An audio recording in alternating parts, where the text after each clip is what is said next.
Okay, let's get into it. Thursday, June 12th, 12:25. Yeah. Something pretty major hit the digital world. Yeah, you probably felt it, right? Maybe an app wasn't working, music cut out, messages just wouldn't send. Exactly. And what looked like just, random glitches everywhere Uh-huh. turned out to be this huge cascade. Yeah. And it all started from an outage at, well, one of the absolute pillars of the internet, Google Cloud Platform. That's the core of it. We've got your sources here, articles, notes, reports, and our goal for this deep dive is really to unpack all that. What? To figure out what really went down that day, why it mattered so much, and honestly what it tells us about how interconnected and maybe how fragile the online world we rely on actually is. It's all about those hidden connections, isn't it? Yeah. The stuff running under the hood that powers everything you do online. Absolutely. And when one of those core bits has a problem, I see the ripples everywhere. So let's dive into these sources. Where did it all begin? well, the epicenter, the main event, according to the sources, was definitely that global outage affecting Google Cloud Platform, GCP. That was the trigger for most of the chaos you might have seen. We have a timeline. Yep, pretty clear from the reports. The main issue hit roughly between 18.49 BST and 21.49 BST on June 12th. Okay, so for people in the central U.S., that's like right in the middle of the afternoon, 1:49 p.m., stretching into the early evening, almost 5 p.m. prime time. Exactly. And what's really surprising, based on what Google themselves confirmed in the sources, the actual cause. It wasn't like a cyber attack or a fiber cut. Google said it was an invalid automated quota update to our API management system, which was distributed globally. Oh, okay, hold on. An automated system update messed up? Yeah, causing external API requests to be rejected. Basically a piece of software that automatically manages access limits. Just got it wrong. And that caused all this. It sounds almost mundane, right? But think about it. That API management system is like the gatekeeper for countless digital requests hitting Google services. APIs, those are the building blocks, how a software talks. So the automated gatekeepers accidentally put up a global stop sign for tons of essential digital traffic. You got it. And that immediately slammed Google's own stuff first.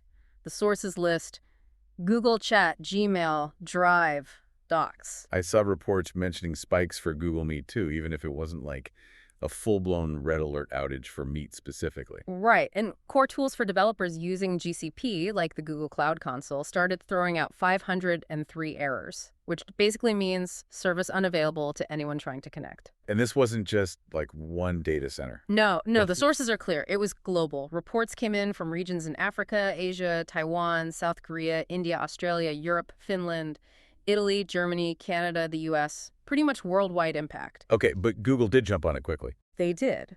According to the sources, they worked fast to bypass that faulty offending quota check.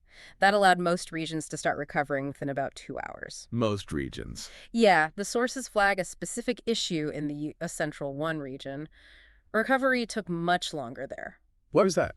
Seems like the system that handles the specific quota rules for that region, the quota policy database, got overloaded when they tried to fix things, like a bottleneck. Ah, okay. So even after the main fix, some things were still shaky for a bit, what Google called moderate residual impact. Exactly. And Google's public response. The sources say they apologized, acknowledged the disruption, and crucially promised a full incident report. Detailing the root cause, the timeline, and importantly, the robust remediation steps to prevent it happening again. Which, is super important for them. They're in this huge competition with AWS and Microsoft Azure. Reliability is everything in the cloud business. Absolutely. Okay, so Google Cloud itself is struggling. Now, talk about the ripple effect. This is where it gets really widespread, right? Oh, yeah. This is where you see the cascade. That GCT outage immediately knocked over tons of popular apps and services that are built on Google's infrastructure. And you could literally watch it happen in real time on sites like Down Detector. Exactly. The sources point to these massive spikes in user reports hitting Down Detector for all sorts of services, perfectly lined up with the GCP problems. So who got hit? What did the sources say? Well, a big one was Spotify. Huge global music service. Experienced a major outage. We're talking tens of thousands of user reports. And people quickly figured out it was tied to Google Cloud. Yeah, reports linked it directly. The big question online was just, is Spotify down? Okay, well. Discord, the chat platform, Widespread issues there, too. Users couldn't upload attachments, embeds weren't working, even things like activities were failing. I saw some reports saying even direct messages were glitching, showing as disabled when they weren't. That's right. And Discord's own status page basically confirmed it was linked to an underlying problem, which everyone understood to mean GCP. Snapchat, too. Snapchat also faced downtime, yeah. User reports and Down Detector definitely showed problems around the same time. Though, interestingly, Snapchat's official status page wasn't detailing a specific ongoing cause when reporters checked. Then there was Replit, the online coding platform. They were pretty direct about it, weren't they? Incredibly direct.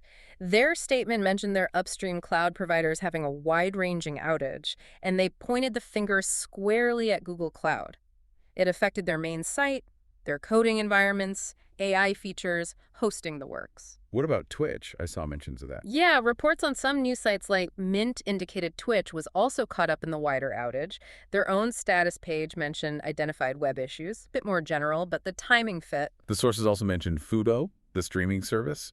And there were those weird spikes for mobile carriers like Verizon and AT&T on Down Detector. Right, but that's an important clarification the sources make.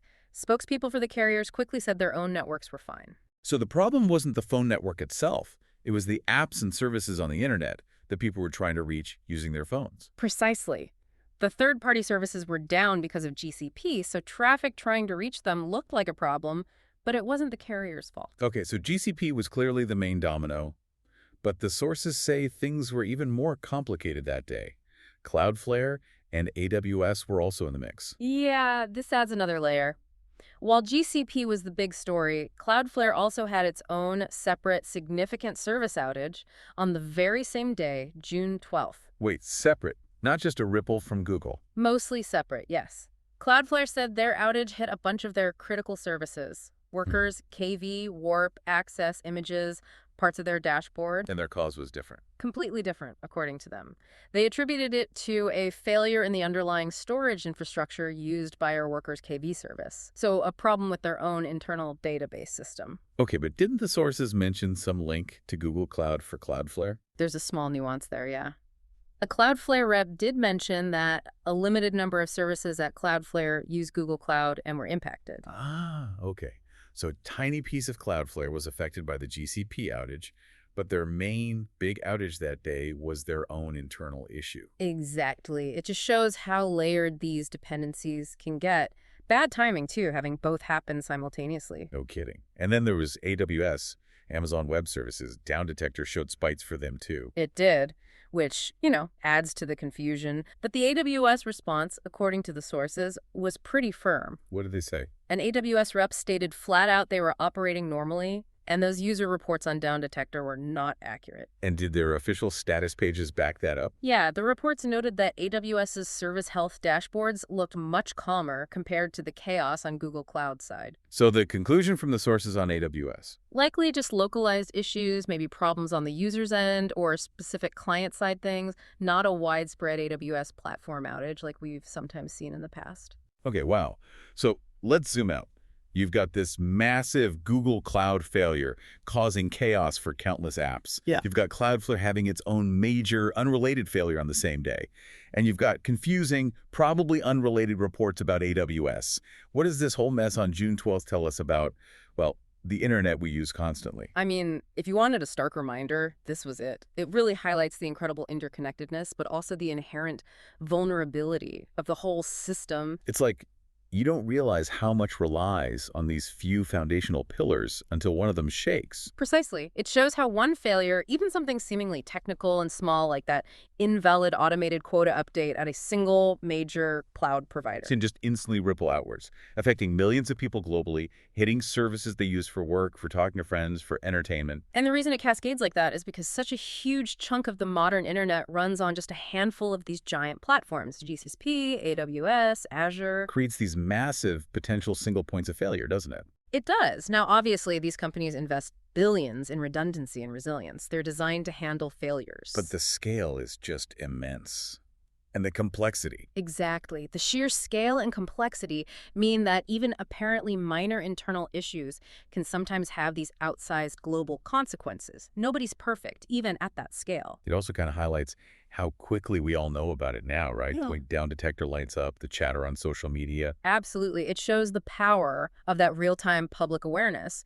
And it really underscores why it's so vital for these providers to have super rapid response plans and, importantly, clear, transparent communication through their status pages. So you're not left wondering if your internet's broken or if, half the web is. Okay, so let's try and wrap up this deep dive, pulling from all these sources you brought. The big event, that global Google Cloud outage on June 12th, 2025. Right. Hammered Google's own services, then cascaded out to major third parties like Spotify, Discord, Replit, and others. And then, adding to the chaos, Cloudflare had its own separate major outage the same day Hmm. from a different internal cause. The whole day was just a really potent, real-world demonstration of how deeply dependent we are on this cloud infrastructure. And maybe how fragile that complex system can sometimes be. Yeah, fragile might be the right word.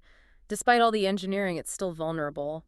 And the sources note Google got the main issue fixed and is doing that full post-mortem promising improvements. Which is what you'd expect, yeah.